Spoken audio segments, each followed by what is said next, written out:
the team has listened to my episode with you, Debbie, and It's a long time ago. I'm sorry. I used a different voice. Oh. And so you spoke very softly and I tone matched you. So you were doing a very, I was very nervous. You're my hero. And you said, hello, Alex. Welcome to Design Matters. And I said, hi, Debbie. How are So you used to really use your sexy voice. I use a sexy voice, but the team here knows me as Alex, the loud, bold, boisterous, sort of guy that I am, And they were like, how did Debbie get Alex to be so quiet and soft-spoken?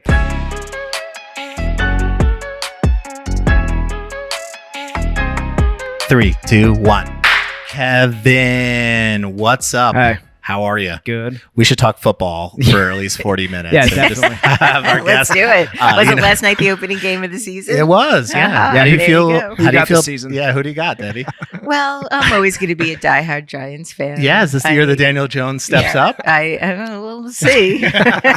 No promises, no predictions. Our guest today, Kevin, is a big deal. An actual icon, a legitimate legend, and a very special guest. I would argue there's no one in history that has more impact on design than our guest today. Are you high? She's written 7 books, including my personal favorite, Brand Thinking and Other Noble Pursuits, which is mandatory reading. My number 1 recommendation for anyone trying to get into branding and is interested in learning what branding is. She's the co-owner and editorial director of Print Magazine. She's the co-founder of the Masters in Branding program at School of Visual Arts, which is now in its 14th year. I've been very fortunate to be a mentor for the past 7 years. It's incredible. She's the inventor of design podcasting. We're going to talk to you a little bit about that. It's the longest running show. It's called Design Matters. Well, it's one of them. I wouldn't say it's the longest. I don't know how. There's a handful of Facts us. don't matter Like here on our program. of all podcasts. It's one of the longest. You may Yeah, have yeah. heard of it. but it's not the. So I don't think. that's still pretty sick. Debbie, we're only halfway through your bio.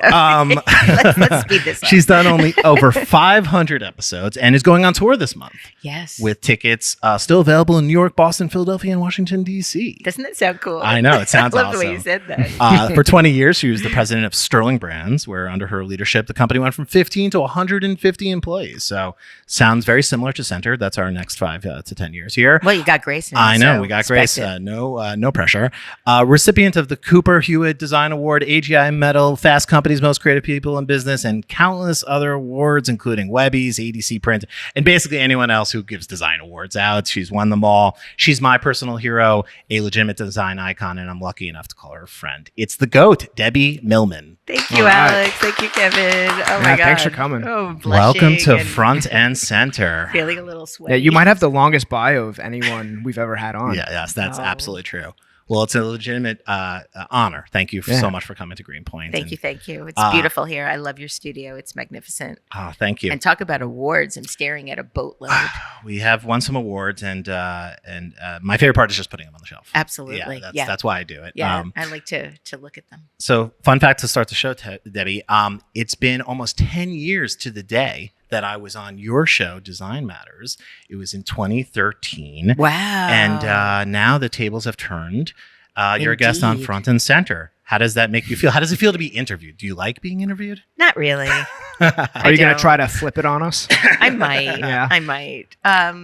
I don't like it. Yeah. Yeah, Kevin said, as well, watching some of your tape, he said she likes to turn interviews about her onto interviews about us. So, We're know. well prepared. Okay. Yeah, we're- I sense that. Yeah. I sense. I've the got my boundaries. Uno reverse card on deck. I just played Uno with the kids in my family and really remembered how much fun it is. Oh, yeah. It's a great game. But then I feel guilty. I feel guilty doing the reverse thing. And beating them? Are you competitive? Oh my God. Yeah? It's terrifying. No mercy. Ask Roxanne. She is very vocal about my competitiveness when it comes to Scrabble. Oh, okay. She thinks I'm a bad loser. Oh, okay. But she also thinks I'm a bad winner. So, sounds like she doesn't like playing games, but it sounds like you do Well, play we play a lot. Scrabble a lot because we both love it. Yes.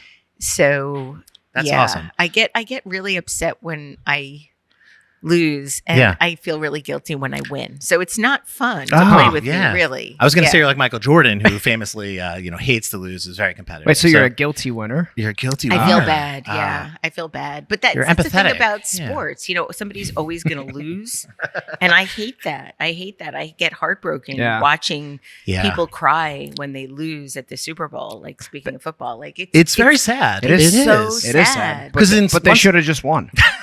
yeah. I mean, I'm definitely of the mindset that everyone deserves a trophy. Okay. Yeah. The I don't disagree. yeah, that's how I was raised. Yeah. Show up, get a trophy. You're talking about obviously Roxanne Gay, your incredible partner.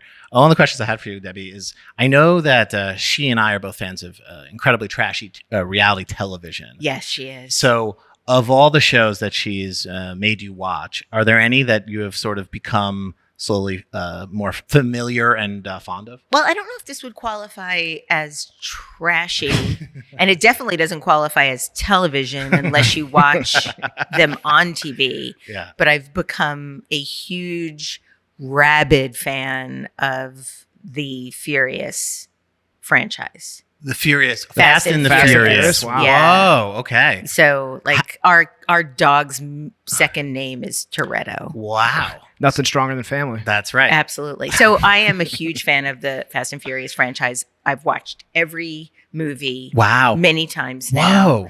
And when they're on TV, I watch them as well. Wow. So this is one of the things we wanted to know was like, what does Debbie do on a Friday night? She's got no plans, sweatpants, Haagen-Dazs, Fast and the Furious. Fast and the Furious. Wow. Yeah. Had you watched any of them prior Oh to God, Roxanne? no. And was very dismissive and somewhat sanctimonious Okay. about the Yeah. fact that she watched them. Like really? And she told me when that was my response, it was almost a deal breaker. That makes sense. I'm going to be honest. I've never seen one. Yeah. You would love them. No, seriously, you would love them. Like, there's a little bit of Dom Toretto in you. Wow. This is a in huge you, compliment. right? Thank Yeah. you, Kevin. Isn't there some Dom Toretto in Mhm. Yeah. Alex Yeah. Center? Alex Yeah. also drives like that too. That's Oh, true. I'm a good. Fast Yeah. and Furious Yeah. driver. Yeah. That's amazing. So, on the personal front, cheat meal, fast food, like what does Debbie Millman eat if she's like, I'm gonna just go for my biggest indulgence? Well, I don't do it anymore, mostly because of the politics, but Chick-fil-A. Okay. Mhm. Yeah. Those Like, are problematic chicken They're sandwiches, problematic. but they are delicious. And the fries. Yeah, Mm. very- And the very good. lemonade. Yeah. Mm, the lemonade. Yeah, Mm, yeah. the lemonade. I feel like you could find better at a shop in New York City though. Yeah. yeah. The lemonade or the Chick-fil-A All sandwich? of it, right? Yeah. Well, there's just something about the fried chicken cutlet with pickles that I Yeah. love. But Yeah. no. So now no more. And in California, I do love In-N-Out. Yeah. Yeah. So But now they have terrible fries.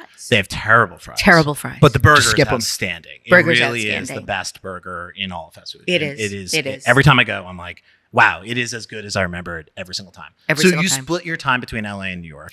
I wouldn't say split. Okay. I would say we spend as much time as we can in LA, but primarily we're in New York. Really? What about LA do you like? I kind of like the weather, Okay, Mhm. that's fair. and I love gardening there, Okay. and I love Gardening. I people ask me all the time, which do you like better now? Because I am, just for anybody that might be listening that might not know, or I'm sure the majority of people listening might not know, that I'm a native New Yorker. Yes. I was born in Brooklyn. Lived in all 5 boroughs. No, Is that true? all the boroughs except the Bronx. Oh, But except you for the know, Bronx. there's still time. All- And never, ever, ever thought I would live anywhere else. I've never actually been out of New York for more than 6 weeks at a time prior to meeting Roxanne. okay. And when we met, we started going back and forth. And right before COVID, we thought, well, let's start to go back and forth together, Sure. not have a long distance relationship. And then COVID happened in 2020, and I ended up living in LA through most of COVID. Got it. And just found that when comparing, people like, which do you like better now, New York or LA? I like Debbie better in LA. Mhm. Debbie's a little bit, not to speak in the third person, but No, I get it. I'm more relaxed. I feel less Lighter obligated and- to be constantly doing things. and Have time for gardening. How much bigger is your LA garden than your New York garden? And what do we have in each gardens? I want to know about your gardens. Well, in New York, I'm very lucky. I live in a brownstone, so I do have a front courtyard. Okay, wow. And that is a beautiful, I think, garden that doesn't require a lot of maintenance. It's primarily perennials. So I have hostas and I have ferns and I have a bunch of grasses. I have a euonymus. I actually have a peony bush that I brought from my last apartment. I lived on 29th Street for 24 years and had a garden there too, and brought some of the things with me. And so I love our front garden. The front garden is really beautiful. The back garden is kind of ratty looking. I mean, not that there are rats. There are no rats. It's just not quite as lush as the front garden. But in LA, I have vegetables. Oh, nice. So I planted some fruit trees. Whoa. Okay. This year we had a lot of rain, and so we didn't get a real harvest on the fruit trees, because lemons and limes, because the rain was so hard, it pushed the pollen off the flowers and the bees weren't able to pollinate. How cool is that? That is it's cool. a terrible thing, but it's cool that I learned it. Yeah. But we have tomatoes, cucumbers, strawberries, blueberries, some potatoes occasionally if I am able to get them to sort of propagate underground. How do you have time to garden? You do so many things. That's always my takeaway from any time I'm with you. I'm like, you're in the middle of writing a book. You have your podcast. You obviously have the SVA Masters in Branding program. All these things that you do. How do you have time for it all? That's really well. The garden, it was really funny. I had a deadline for the garden because I had hip surgery this year, and I knew that post hip surgery I wasn't going to be able to do any bending and not a lot of digging. And so that was in April. So I had a deadline, and when you're deadline focused, you get things done. Yeah, no. You want to get something done, give it to a busy person. Yeah. And so I spent a lot of time planting the garden pre-surgery. Okay. And then post-surgery, just had to water. Amazing. And weed. And do you miss the deadlines of Sterling and like clients and all that? Not at all. Meetings? No, you don't miss it for a second? I worked in professional branding for over 35 years. 35 years. Good run. Yeah. Good run. Yeah. And there's actually only one corporate brand that I would consider working with as a sort of bookend in my life, because the way that I know that I was attracted to branding from a very, very early age is because of a drawing that I found that I did when I was a very little girl, which was of the city streets. And it featured me holding my mom's hand, walking on the sidewalk, and a building that said cleaners, and a building that said bank, and a garbage truck that said garbage, and then a delivery truck that had the Lay's logo written on it, drawn on it. And so that's basically what my life turned into. Sure. And I would consider taking a project from Lay's. So if you're out there, PepsiCo? Morrow, exactly. Call Debbie. Yeah, I was going to ask, is that's the sort of dream project just from a personal perspective? No, it's not a dream project. It's just wouldn't it be a fun life story to know that Debbie did her first drawing of Lay's? I want this for you. And then, my last corporate project, because I don't actually take on any corporate projects that aren't pro bono or for a very good purpose. Yeah. So I don't know that Lay's would qualify, but it would give me deep joy. Deep joy. I think that's something though. Yeah, I do. Yeah. Are there any projects that you look back on that maybe you missed out on, or something that you were in talks to do that you think about is missed, or something that eluded you in your sort of 30 years of design career? I did pitch for Ajax. Okay. And you're wearing a for the medallion that says Ajax for your nuptials with your beautiful, brilliant, gorgeous wife, Jackie. Shout out to Jackie. Love you, baby. Yep. Debbie Millman. So do I. Loves you too. Love you too. I love her too. And I remember Colgate, as you should. I don't want to be yeah, Kevin, jump on it. Yeah, I don't want to be left out. Yeah. I remember going to Colgate and nobody in my office was able to come with me that day. I don't remember why. And we didn't get it because they thought it was odd that I came by myself and didn't have any other of my colleagues with me. But I did have a real passion for the brand because I'd been using it since I was, helping my mom in the kitchen when I was little. And so I'm sort of sad that I didn't win that. Yeah. Well, we've been talking to Colgate, so if Ajax if they come by and we got the job, then it's funny. We actually have Ajax all over our home because are we allowed to say this? It's a celebrity, a couple name. Yeah, we can say whatever we want. Right. We have Debbie Millman. It's a celebrity couple name for Jackie and I. We gave it to ourselves, Alex and Jackie. And we have bottles of them all over our house. And when a cleaning service comes, they always use them, and they don't think that they're pieces of art that we're collecting. They just think that they're soap. Yeah, you and Warhol. Debbie, me and Warhol. Thank you. That's you heard it from Debbie. Wow. In our week-long research, you famously do pages and pages of questions. You read every book. I try. We do roughly 20 minutes for each interview. But for you, we tripled that. And one of the things, yeah. Big honor is your time at Hot 97 and that you designed the original Hot 97 and then the infamous Hot 97 logo, which still stands today. Okay, so I need to correct the record. Okay. And it is I know it's in Wikipedia, and I don't know how to, I tried to go on Wikipedia and I wasn't able to, but I do have to correct the record. So the original Hot 97 logo was done by my good friend, Say Adams. Yes, who I just met. Yeah, Say is just a genius. Going to come on the show. Cool. Yeah, yes. Say Adams. Designed DMX. CEY. And he is just a genius. He's worked with every major hip hop R&B artist, helped create the visual language for the Beastie Boys. I mean, he's Chappelle the real deal. Show, like everything. The absolute real deal. And I started working with Hot 97, I think in 92. Yeah. 1992. And at the time, it was a dance music radio station. Sure. And I was working with the program manager, Rocco Macri, I'm still friends with, and the general manager of the radio station, Judy Ellis. And at the time, I don't know, I don't think Hot 97 is owned by MS Broadcasting anymore, but it was at that time. And I got a call from, I'm very, very old friends with a guy named Steve Gold. Steve Gold is a music producer, an entrepreneur. And his wife at the time, Helene, was working at Hot 97, and they were looking for somebody to do some branding and identity work. And so they called me.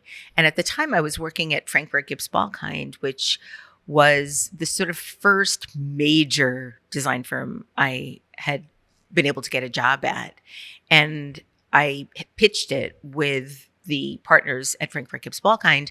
And it turned out that the partners and Judy, they just didn't have good juju. And so they didn't get the business. And I was really heartbroken because I thought it was such a cool piece of business to get. And then shortly thereafter, I left. And then Rocco called me and asked if I'd be interested in doing it on my own. Wow. I was on my own. And I said, absolutely, I would love to. And I was very, very dear friends with one of the creative directors at Frankfurt Gibbs Balkind, Johan Vipper. So Johan and I did that business for 12 years. Wow. And we started first working to help them communicate their dance music radio station sort of vibe. But then very shortly thereafter, worked to create Hot 97, the world's first hip hop radio station. Amazing. Did you ever meet Funk Master Flex? Yes. Angie Martinez? Angie Martinez. Oh my God. So Angie Martinez was Judy Ellis's assistant. Okay. So she sat outside Judy's door. Yeah. And was sitting, answering the phone and working on the computer. And Judy recognized Angie's talent. Yeah. And Judy gave Angie her first break as a DJ on Hot 97. So the first ever ad campaign we did, we featured listeners of the radio station. They had no money to do anything at that time. So we did an open call on the radio for people to come and try out to be the models in the ad campaign. Cool. We wanted real listeners. Sure. And so I don't remember where the open call was. Maybe it was the Palladium. Oh. Great old nightclub. Infamous. And because this was 92, 93.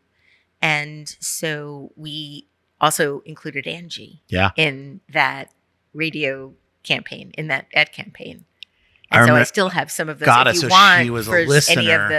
any of the listener notes, I can send you some of the original ads That'd be featuring awesome. Angie with, being beautiful Angie Martinez. Yeah. We did photo shoots with Notorious B.I.G., the Fugees, Lauryn Hill. God. I mean, I remember we did an ad campaign with Little Kim, and Little Kim at the time was being managed by Puff Daddy. Yes. Now P. Famous. Diddy. Mhm. And she was late.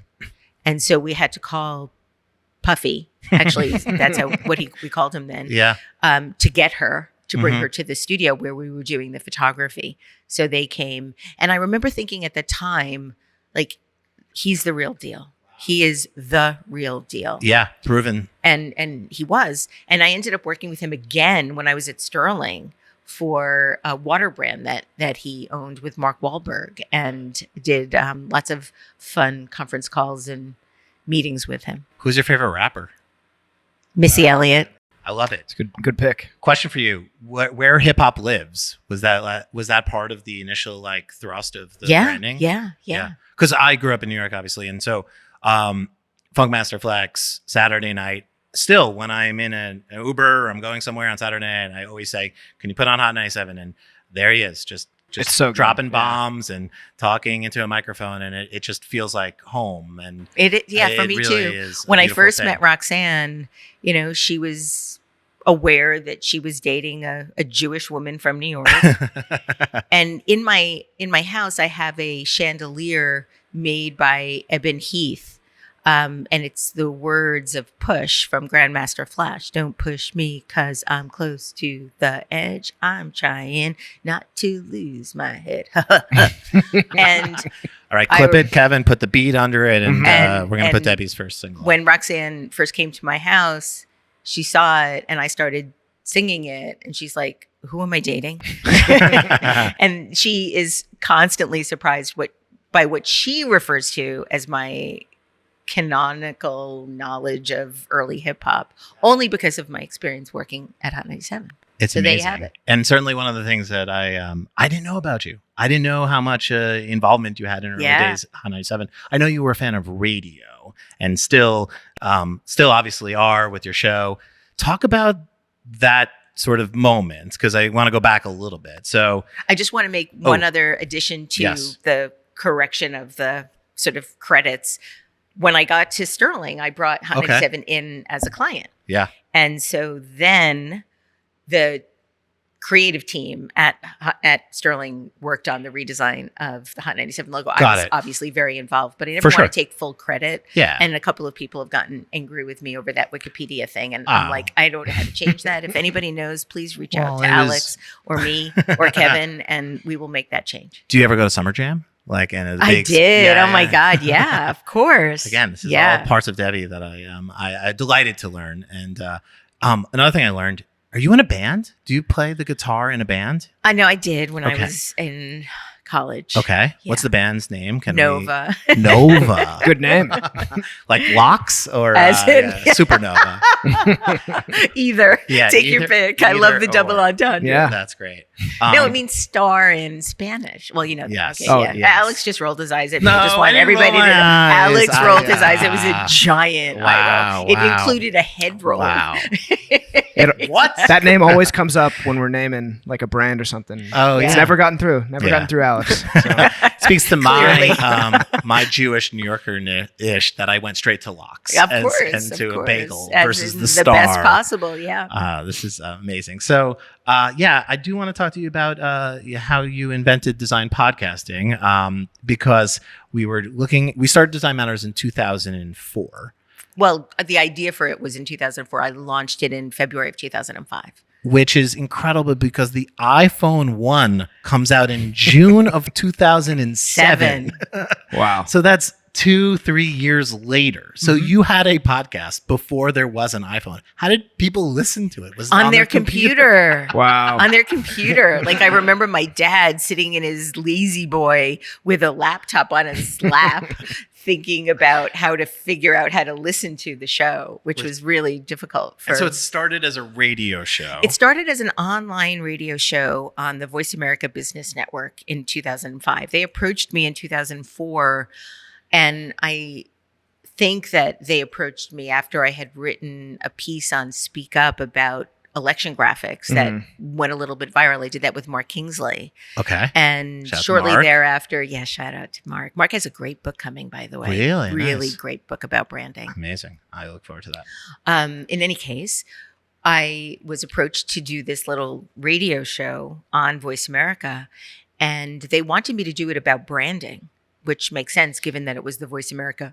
Business Network. Got it. But at the time, I was in a really interesting sort of psychological state in my life at the time. I had first experienced like my first big time corporate success. Yes, I had the success with Hot 97, but I was very much part of a team. It was done for love and not money. And when I went to Sterling, I was able to really achieve some corporate success. I was promoted. I became president of the design division, and was so intoxicated by that success at that time that I really dedicated everything in my life to it, everything, and gave up all of my hobbies. My marriage ended. I was just all focused on building this business. Yeah.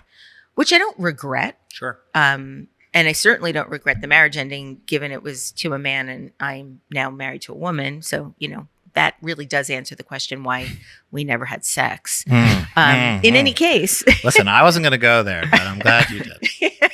Yeah, that did not come up in our research. Yeah. We didn't find that. Yeah, I remember talking to my ex a couple of years after the marriage ended, and was saying how surprised I was that our marriage ended when it did, because it did feel a bit like an earthquake at the time. And he's like, really? We didn't have sex for like 2 years. Isn't that a hint? And I was like, oh, yeah. Okay. In any case, back to Design Matters. You don't want to go there tangent? Well, down we that can tangent? if you have follow-ups. I do have a follow-up, actually. I read a piece that you wrote called Turning 30. And it was about this time. It was about how you were going through a divorce and that you were moving out and that movers were coming and taking your stuff away. And you thought how beautiful of a job, or so how poetic they were taking these things and moving them. And then began dating one of the movers that was moving you from the house that you were moving out of. And that's the man I'm talking about That's the one that... who inexplicably walked out on me in 1998.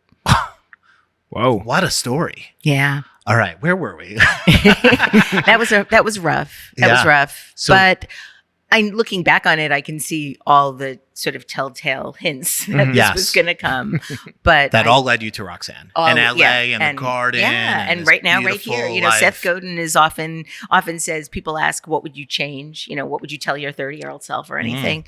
And aside from maybe moisturizing, Sunscreen. you can't, if you change anything, would that mean that you wouldn't be right here, right now? Sliding And that's- doors. Yeah. I think about that a lot. Yeah, I do about, too. Yeah, about moments in my life where I went one way and took a thing and took a job and took an opportunity or said no to something or something didn't happen, and what would have changed. And Yeah. the truth is you don't really control it, I guess.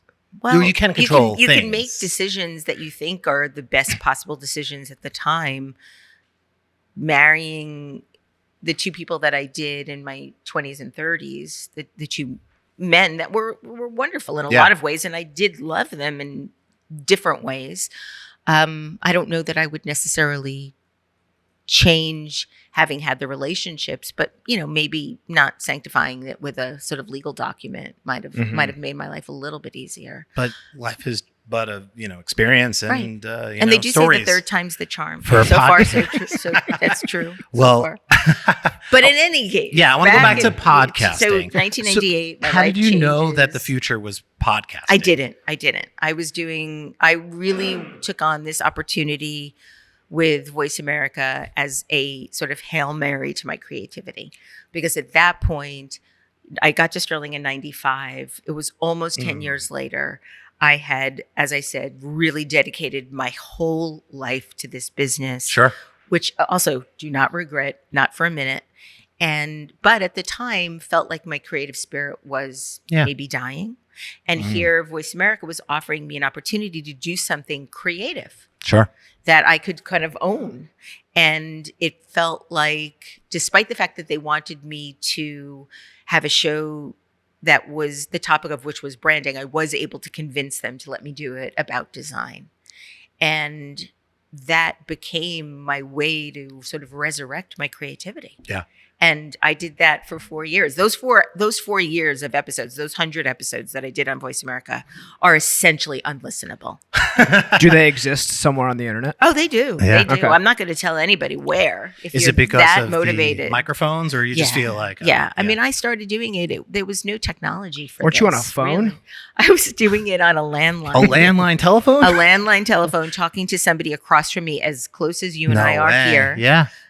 on another landline. Yeah. You couldn't just order from Amazon and get it the next day. Is Right. that- yeah. Right. And so it was, when in the old days when you lived in a house that had a landline and grandma called and everybody sort of bounded to the telephones and you were all on different extensions in the house. See, Kevin is nodding his head, but he doesn't really What are you know. talking about? I've used a landline. I still No. have memory of dialing numbers. I know numbers Yeah. from So my childhood. if two people were on the same landline but different phone sets, Yeah. you got this terrible echo.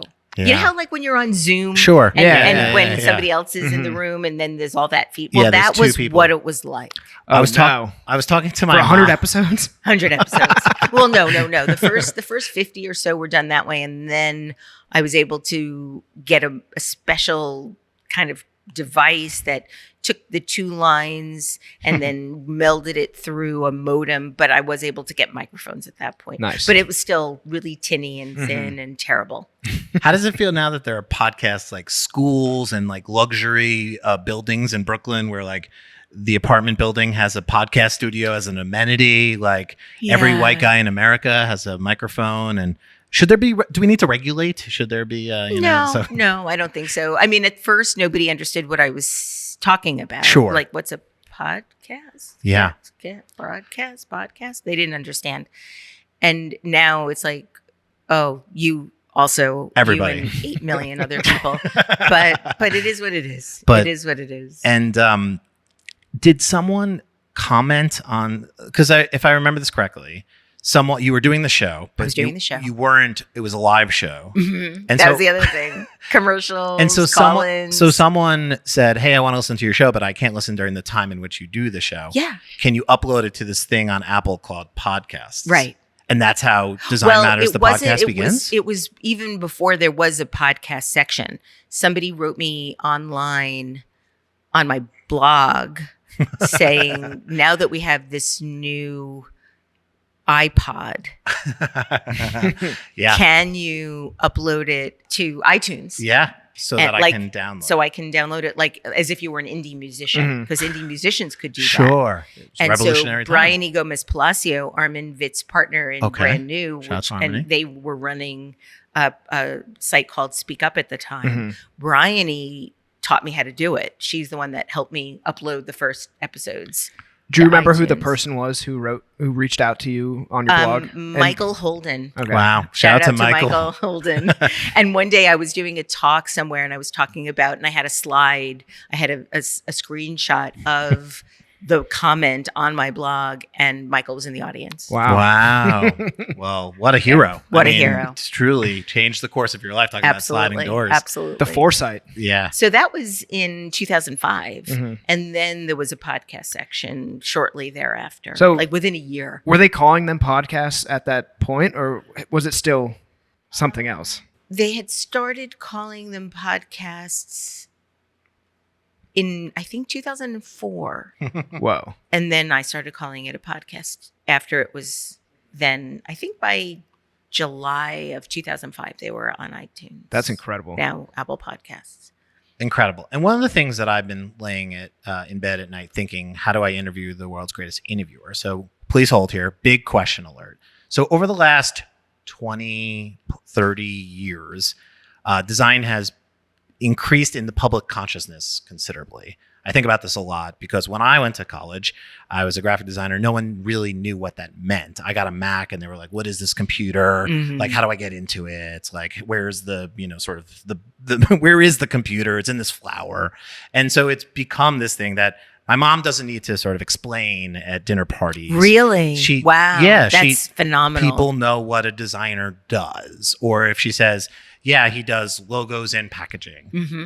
How, from your perspective, obviously you've seen this change considerably. How has that made the industry, like, how has it made it better? And maybe how has it made it worse? This is a question that I've been considering as younger, new designers come into the field. And it feels like everyone wants to be a designer. Everyone wants to be a creative director. People are, sort of taking freelance jobs as soon as they possibly can, to be honest. And I question, what does it mean? It's evolving like any other discipline. It's a fairly new discipline, as is branding. Yeah. I graduated college in 1983, so 40th anniversary this year. Yeah, 50 years for hip hop. Right, yeah. And when I first started in the design business, my dad didn't understand what I did. I remember many, many times sitting with him, watching football. A Pepsi commercial would come on and he'd be like, you did that, right? And I'm like, no, Dad, I did not. And he would be so crestfallen. Yeah. He would be so crushed by the idea that that wasn't what I did because he wanted it to be so badly what I did.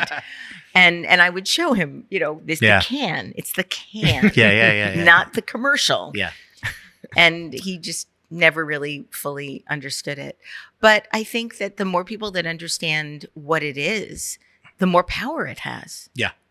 I think that's a beautiful way to describe it because I do think there were many years in which designers felt like they had to get the seat at the table and fight for design's value and say, this label right here is going to be the thing, not the commercial, that makes people fall in love with Absolutely. who we are and why we exist. And I think that certain companies have elevated the awareness that good design contributes to business in a really significant way. And that's something that has benefited every designer everywhere.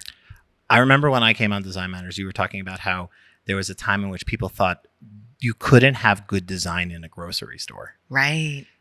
Looking back, or now that we're in 2023, if you go to the bodega right below our studio, it is like the dieline.com. It is a beautiful display of world-class design and packaging. And it almost makes me consider it's not enough to be good-looking design in 2023 because that used to be a way to stand out, right? Method was like, we're the well-designed soap. Right. Go for us. With good packaging and that was just that differentiated them. Now every soap and every pancake mix and every bag of chips has what I would consider aesthetically pleasing Certainly design. better. Certainly a lot better. Yeah. You were right, Debbie. Good design can exist. And to be honest, it has really ushered in a wave, I think, of this sort of, even in the last 10 years, I think, even since starting Center, people say, oh, you started a design studio to get on the wave of consumer packaged goods. Well, no. You helped create that wave. Well, thank you. Let's be very, very honest. You did that. Record. You did that at Coca-Cola, and now you're doing it at Center. And it's people like you, like Tosh Hall, that are showing the world, like Emily Oberman and Paula Scher at Pentagram, that the world can have beautifully designed packages that really sell well. Wow. Thank you, Debbie. That's a huge compliment. But I do think about Vitamin Water in that trajectory where it was one of the first lifestyle brands that you would take and it would be a fashion accessory. Absolutely. And now I think every consumer packaged good strives to be that. Absolutely. What brands do you look at? And maybe that came out in the last 5-10 years. More of the newer brands that you admire or look at and think, wow, they do a pretty great job. Well, your United Soda is quite. You don't need to. I'm not. I'm looking at it. Yeah. It's Don't butter us gorgeous. up. You don't need to butter us up, Debbie. But yeah, clip that and put it out there for the press page of our website. It's really funny because Roxanne teases me. I don't like to have any packaging displayed in the house unless it's beautiful. And so that really affects what we have in our bathroom. Yes. Yeah. No. In the kitchen. Yeah.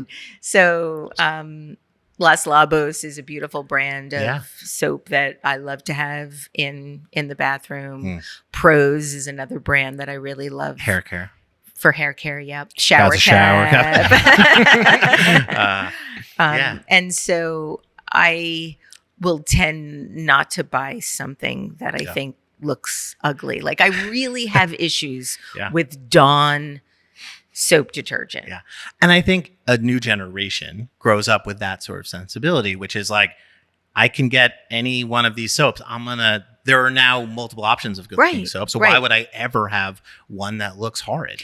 Well, the problem is, and this is where corporations need to pay a lot more attention, is in the efficacy of the brand. Because if the brand is beautiful, but it doesn't do as good a job as, say, Dawn dishwashing detergent, then people that care about how their dishes are clean aren't going to necessarily buy the product that is inferior.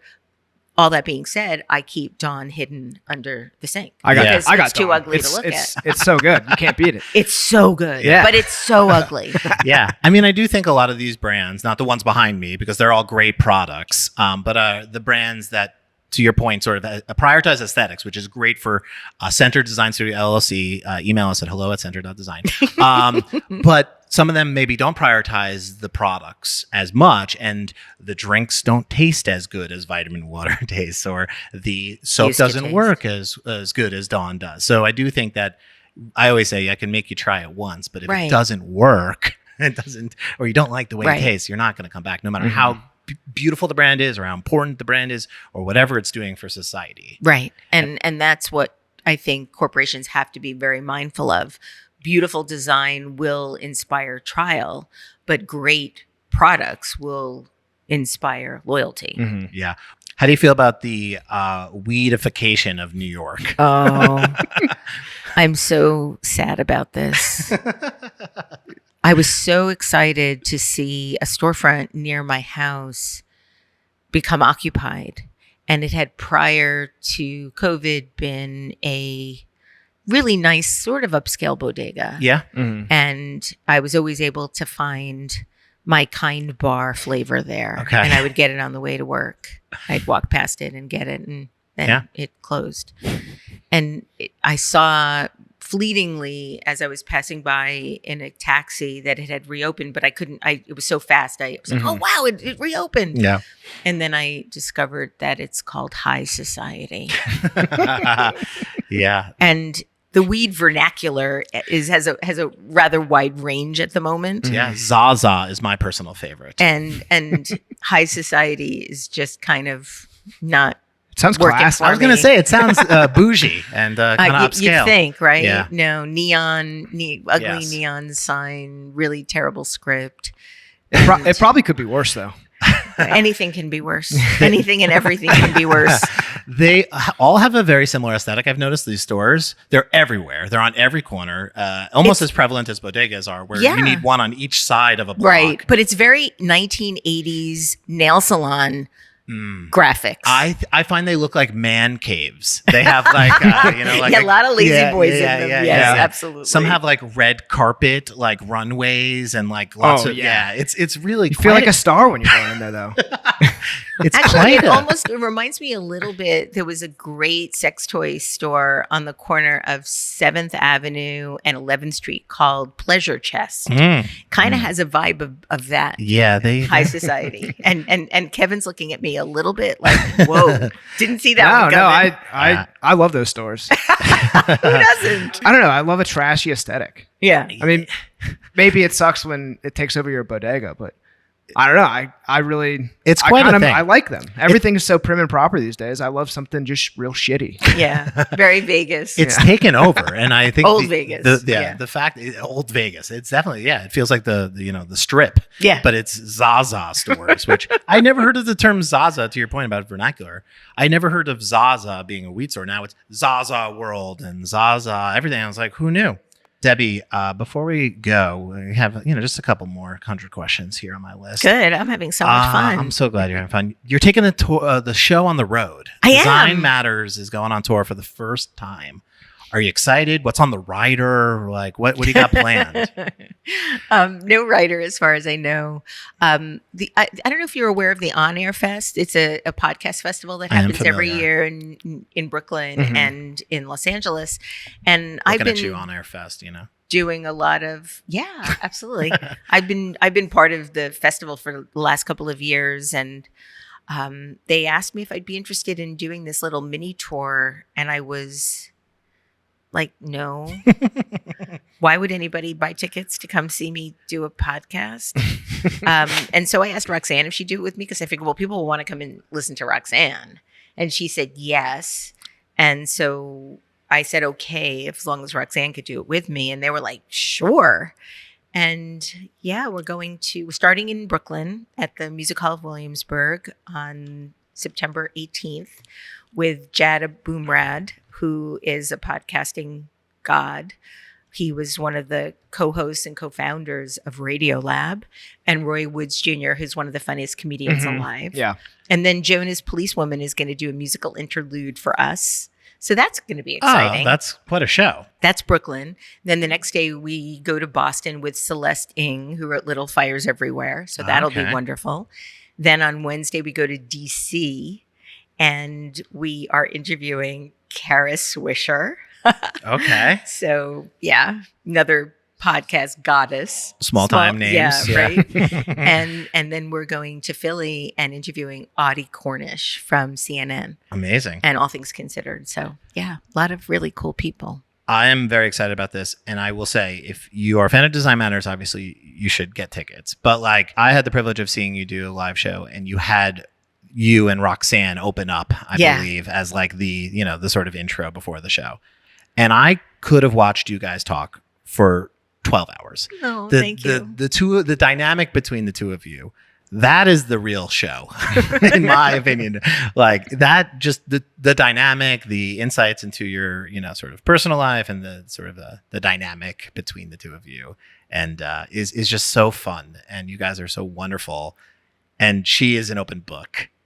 She loves to, talk about, pop culture and sort of all these things. There's really nobody in the world that knows more about pop culture than Roxanne Gay. I love it so much because yeah. she obviously is an incredible author and has done so much for society. So the fact that she tweets about Joe Jonas and, Well, she has a book coming out in October called Opinions. Okay. And a lot of it is the columns that she's written for the New York Times and The Guardian.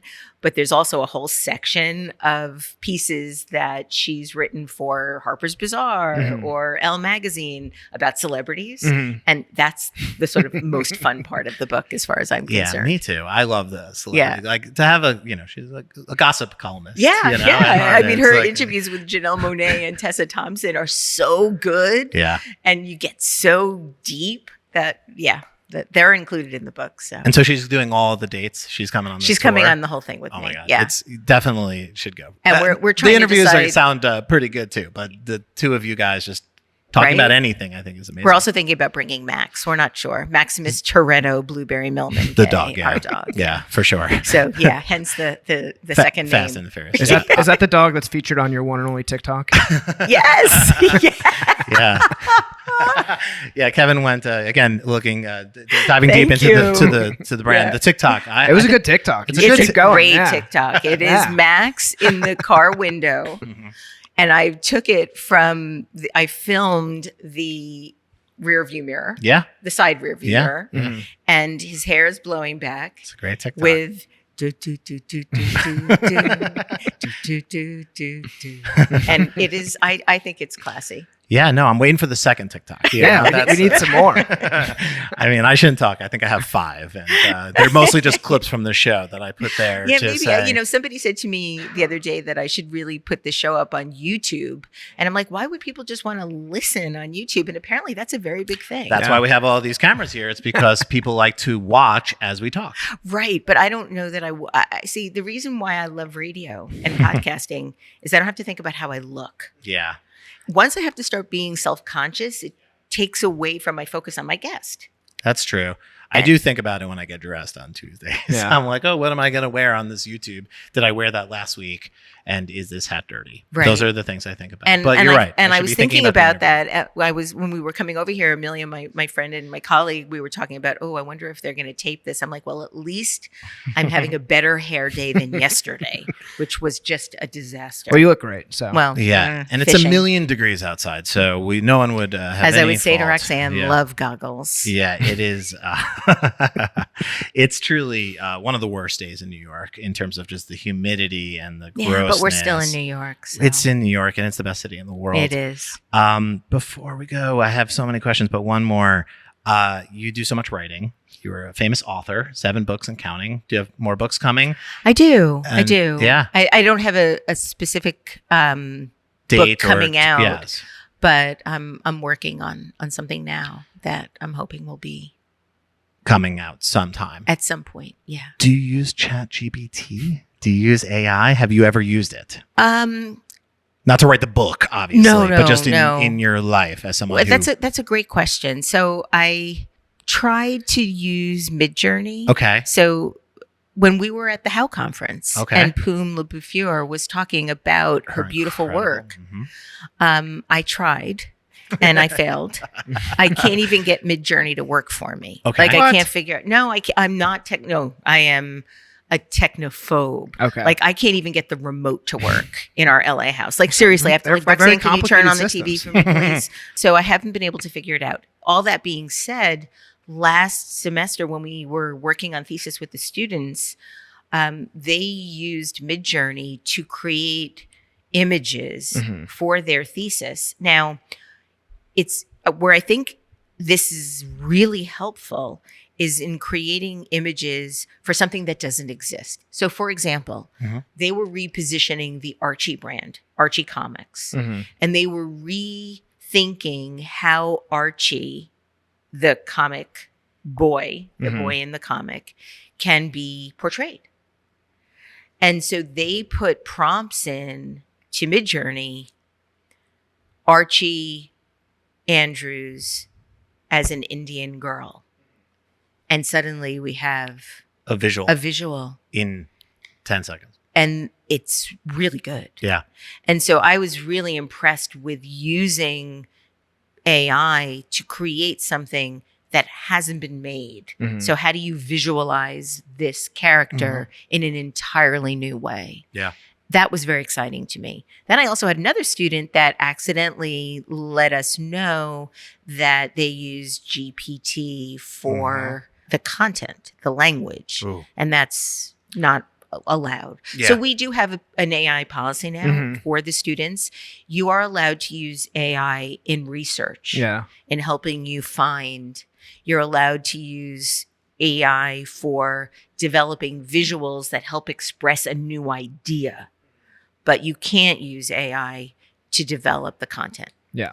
That makes sense. I mean, we use it quite a bit because I do think it does help, to your point, visualize some things for a project, right? We're doing granola bars, say, and you want a picture with drizzle shot from over top with little specks of peanut butter. I'm just making it up. It's definitely not a client that we have to deliver work But it for does sound today. delicious. And yeah, you can go and do a photo shoot and get the prop stylist and the sort of the real product, or you could just type in overhead shot, peanut butter drizzle granola bar high def and get options. Wow. And it does make for mock-ups or things like that really incredible. For on the Midjourney side, I also struggle with it a little bit, how to use it and the prompts and the sort of discord. Yeah, of I it need to all. ask Poom for a tutorial. Yes, that's why I have young people like Kevin. I don't know how to use Midjourney. I've never opened it. Wow, I use GPT as like a smart research assistant. I'm like, tell me about this stuff, or like give me things that relate to this, and then I That's use really that to yeah. I have to branch out. try that angle. I think you would like it because it is really startlingly powerful.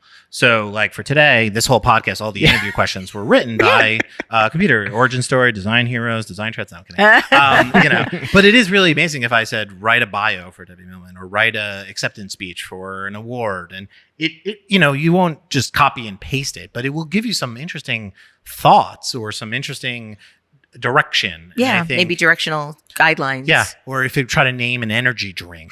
I'm just looking at my It's not ChatGPT that. history. It's not that good at naming. It's not that good at naming. but Nova. Yeah. Nova. Let's do it. Call back. Nova's a great name for an energy drink. See, that's why she's the GOAT. Callback. Amazing. I mean, we should probably end the show there, but it is rapid fire questions. Oh, This is what I'll sure. just do. Okay. Is a hot dog a sandwich? A hot dog is a sandwich as long as it's not covered with too many vegetables. Then it becomes what you once referred to as a salad. So you don't like Chicago dogs, huh? I do like Chicago dogs because that's not too many vegetables. Okay. There's no lettuce on a Chicago dog. What's your bodega order? You hinted at a kind bar. I like the dark chocolate peanut butter, and they don't always have those.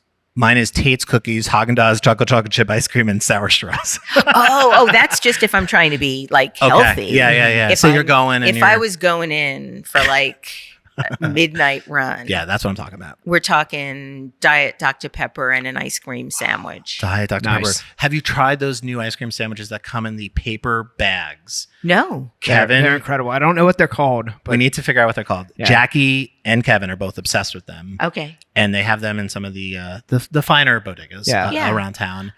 And- I like the good humor, old school ice cream Mhm. sandwich. Yeah. Mhm. When ice cream is a sandwich. Yeah, Right? there you go. Not a salad.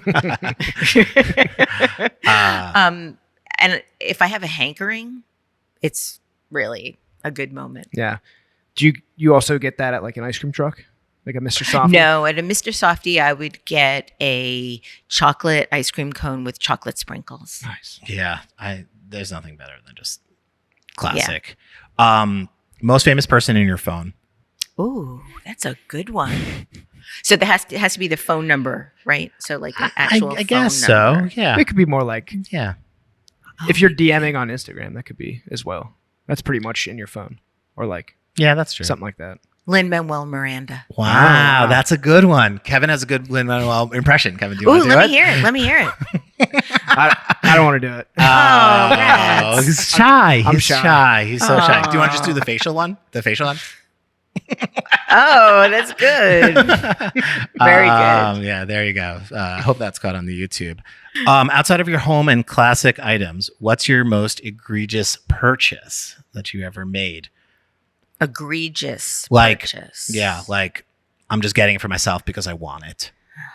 A Verdura ring after I Okay. sold my business. Jewelry. Yeah. Yeah. I don't even wear gold. But that was, you had to. Like, why did I buy it?